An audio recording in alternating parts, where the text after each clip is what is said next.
Games ఆడుతూ నన్ను chat చేయకన్నా. అలా చేస్తే నేను ఓవర్ హీట్ అవుతాను. అంతేకాకుండా బ్యాటరీ పేలిపోయే అవకాశం కూడా ఉంది. తాళం చెవులు, కాయిన్స్ ఉన్న జేబులో నన్ను పెట్టకన్నా. అలా చేస్తే నా బాడీకి, కెమెరాకి గీతలు పడతాయి. దయచేసి అర్థం చేసుకో అన్నా. నన్ను శానిటైజర్ లేదా స్ట్రాంగ్ కెమికల్స్ తో శుభ్రం చేయకన్నా.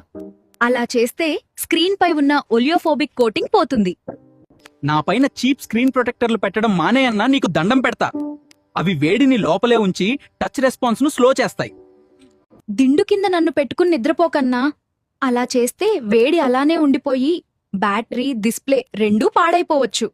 నేను వాటర్ ప్రూఫ్ ని, స్టీమ్ ప్రూఫ్ ని కాదు. నువ్వు షవర్ చేసుకుంటుంటే వచ్చే ఆవిరి నా సీల్స్ లోపలికెళ్తోంది. అలా నెమ్మదిగా లోపల తుప్పు పడుతుంది. చివరికి నేను డెడ్ అయిపోతాను. ఇలా చేసే మీ ఫ్రెండ్స్ కి ఈ వీడియోని షేర్ చేసి మా తెలుగు టెక్ సపోర్ట్ పేజ్ ని ఫాలో కొట్టండి.